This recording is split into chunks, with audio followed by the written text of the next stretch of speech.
السلام عليكم غزالاتي، مرحبا بكم في قناة لي ديليس دو ميسوما. ان شاء الله اليوم غادي نوجدوا بيتزا جديدة، كتجي جديدة ورائعة.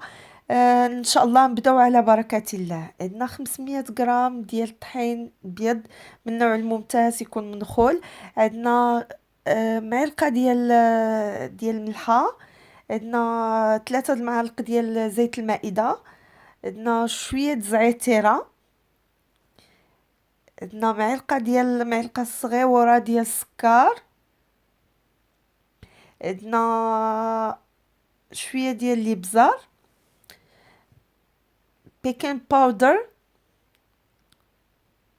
اللي هي خميرة الحلوى، وعندنا خميرة الفورية، وعندنا الماء باش نخلطو ان شاء الله، ونبداو على بركة الله.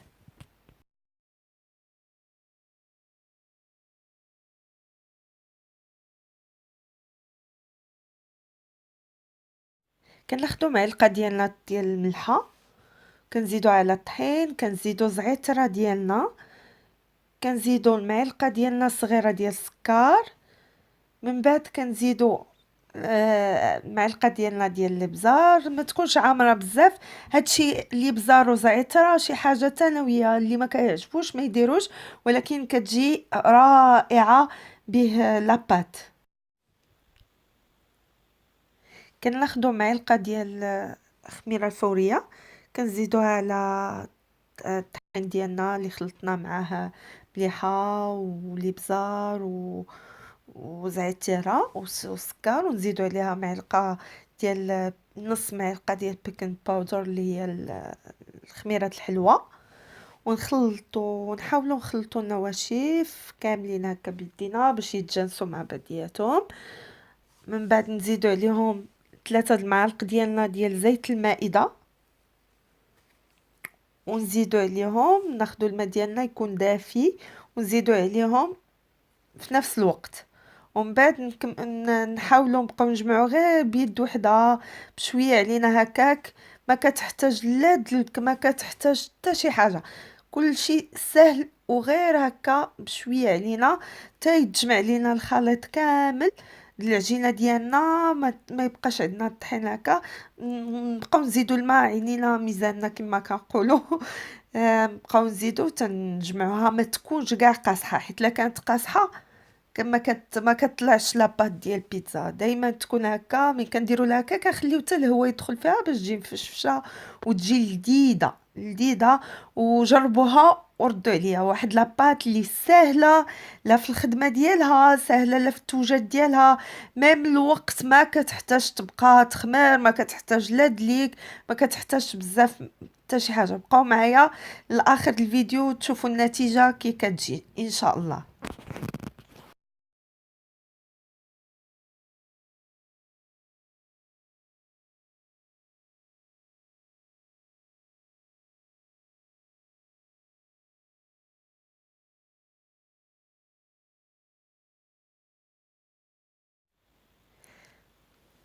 كنستمروا هكا في الدلك ديال العجينه ديالنا هكا غير بيد وحده. هذه هي لا تكستور اللي خصنا نطيحوا فيها. هكا خصها تكون العجينه ديالنا، خصها تكون هكا، ما هي ثقيله ما هي خفيفه بزاف، ما حتى شي. من بعد كنغطيو العجينه ديالنا بميكا ونخليوها ترتاح. بالنسبه لاصوص ديالنا اللي نديرو في لا بيتزا، كنشدو لاصوص طوماط اللي كنشريها انا واجده. ما كيكون فيها والو غير لا طوماط كتكون هكاك محكوكه. زدت عليها هنا البابريكا، شويه ديال الابزار، شويه ديال الملحه، ومعلقه ديال السكر. معلقه ديال صغيره السكر باش كتاكيليبري لو غو، وكتحيد ديك لاسيديتي اللي كتكون في لاصوص طوماط. هنا واحد كويسيور ديال زويته بلديه. انا زيت بلديه كنديرها بلوس في لاصوص طوماط باش كتغاردي ديك اللوغو ديالها، كتجي منسمه، ماشي بحال لا درنا في لاباط كتجي شويه قاصحه. هنا كنحرك كلشي وكنحطو يطيب، من بعد كندوز نوجد الغارنيتور ديالي، اللي هنا عندي شويه ديال كفته ديال البقري، زدت عليها الابزار، زدت عليها بصيله محكوكه، قزبر يابس ومطحون، شويه ديال بابريكا، شويه ديال مليحه، ونخلطو كلشي مزيان ونخليوه يولي اوموجين مع بعضياتو، تدخل فيه داكشي، ومن بعد ندوزو نكملو الحشوة ديالنا ان شاء الله.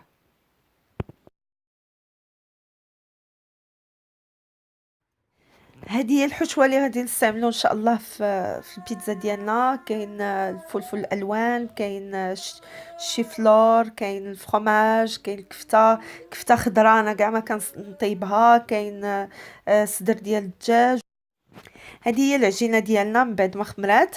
انا كنخليها نص ساعه، ما تفوتش نص ساعه، كتجي رائعه وكتجي مفشفشه.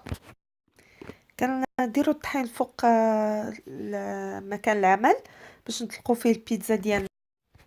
كنشدوا لاباط ديالنا كنديروها في ديك البلاصه اللي درنا فيها الطحين، وكنبداو نديروها غير بالاصابع ديالنا هكا، لان نصيحه البنات اللي كيبغي يدير البيتزا وما كتستقلوش مزيان، لاباط ما كتبغيش تستريسا. اون فوا لاباط ستريسات ما كتجيش لا بيتزا زوينه، ما كتجيش كما كنقولوا مفشفشه وزوينه.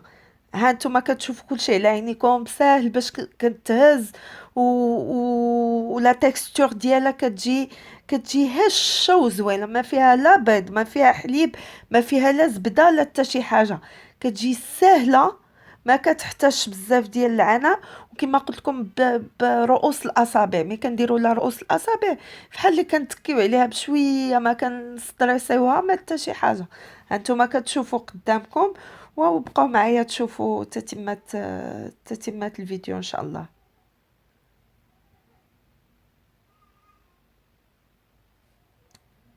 من بعد كنستمروا عليها هكا، كنستمروا على حسب السمك اللي باغي. كاين اللي كيبغي لا بيتزا تكون غليظه، كاين اللي كيبغيها تكون رقيقه. انا كما كنبغيها لا غليظه لا رقيقه، بينو وبين، لان الاذواق كتختلف اون تو لي كا. من بعد كنحطوها في الطاوه اللي كتدخل عندنا الفران. انا هذه الطاوه شاريها ديال لا بيتزا هكا، وكنتقبوها باش ما تنفخناش. لا تقبلناها كتجي هي هذيك، ما كتجي لا منفوخه لا حتى شي حاجه. كنخلي دائما الجوانب هكاك مهزوزين. بعض المرات كندير فيهم فروماج وكندورها، كيجيو زوين. المره الجايه ترقبوا عاوتاني ان شاء الله واحد الفيديو على بيتزا اللي تكون الجوانب ديالها بفرomاج، كتجي رائعه. كيبغيوها ماشي غير الوليدات، كيبغيوها الكبار والوليدات. هنا ديك لاصوص ديالنا دمنتاشا اللي وجدنا وطيبناها وديكشي، ايطاليوها كان فوق لا بيتزا ديالنا. كنديروها الوسط ونبقاو ندوروها هكا بمعلقه حتى كيتقاسو. كاين اللي ما كيبغيش لاصوص في الجوانب، كاين اللي كيبغيها. مهم الطريقه ديالي هي هذه انا. كنستمروا بهذه الطريقه. كنوصلوا مطيشه ديالنا لجميع الجوانب هكا، تكون متساويه باش ماشي تجي جهه فيها مطيشه وجهه لا، ولا جهه ميها وجهه لا. انا ما كاين اللي كيطيب لاباط، انا ما كنطيبش لاباط، كتبقى كيما هكاك. كندير عليها لاصوص طوماط، من بعد كندير عليها الفرomاج موتزاريلا اللي كيكون عندي. اما كنشري هكا، اما انا اللي كنحكو كنشريه زعما على شكل كوب وكنحكو. هنا بديت كنحط ندير واحد لا بيتزا اللي تكون لا غارنيتور ديالها ميكست. هنا درت صدر الدجاج اللي كنت ديجا شحرته غير في شويه ديال الزبيده مع شويه د الملحه وشويه ديال الابزار. من بعد هنا كاين طون، درت طون بعدتو على الدجاج باش ما يجيوش عاطين نفس، يجيو زعما واحد طالق المذاق في الاخر. حيت في الدار عندي كاين ولادي ما كياكلوش شي حوايج، لهادشي كندير هكا. هنا هاد البلاصه ديال صحاب لي فيجيتاريان كما كنقولوا، الناس اللي كيبغيو ياكلوا بيتزا غير بالخضره. هنا كاين الشيفلور ما مسلوق ما حتى حاجه، شيفلور هكاك مع شويه ديال فلفله الوان. هنا عاوتاني الكفته، كاين بزاف اللي كيديروا كفته كيطيبوها عاد كيديروها، كتجيني انا كتجيني ناشفه وما كتقبطش في لاباط. انا الكفته ديالي كما درت ليها بصيله ودرت فيها جميع المقادير، شديتها وكنفرتها هكا كطيب مع لاباط، كتجي اوموجين معاها، ما كتجيش مثلا لاباط في شكل وهي في شكل كتبقى كيفاش غادي نقولوا كتبقى ما داخلاش في لاباط. هنا شديت الزعتر اللي كيكون عندنا حبوب هكا وحاولت نحكو فوق لا بيتزا، كيعطي واحد المذاق زوين، سيرتو مع اي حاجه فيها الطون ولا فيها اللحيمه ولا فيها الدجاج كتجي زوينه. الزعتر كيجي معاهم مزيان. هنا زدت ديك الفرomاج اللي كان باقي لي وندخلوها ان شاء الله. من بعد ما دخلنا البيتزا ديالنا الفرن على درجة حرارة 180 لمدة 30 دقيقة، النتيجة النهائية هي هذه ديال البيتزا ديالنا، خرجات من الفران جات هائلة وما جات لها. هذه هي البيتزا ديالنا من بعد ما خرجات، احنا جالسين نقطعوها ان شاء الله ونشوفوا النتيجة النهائية كي جات لا بيتزا ديالنا.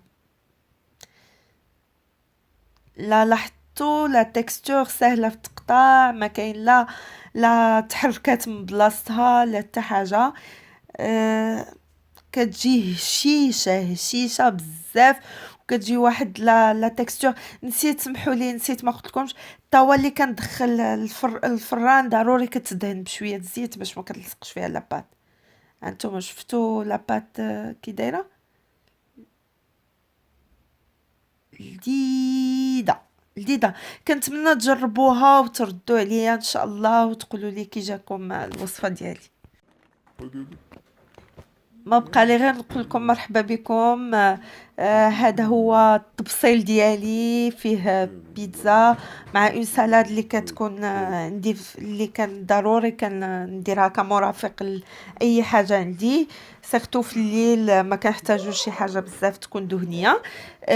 معاها كنزيد دائما لي غران سيتروي اللي هما هذا شنو زريعه القرعه، كتجي زوينه بلان دي بروتيين، كتشد ملي كناكلوها ما كيجيكش موراها الجوع. كنحماق على هاد لاصوص لي اباز دو لاي فريش، زعما راه اللاي اللي فيها كتكون فري، ماشي زعما يابسه ودايرينها. ما بقى لي غير نقول لكم مع السلامه.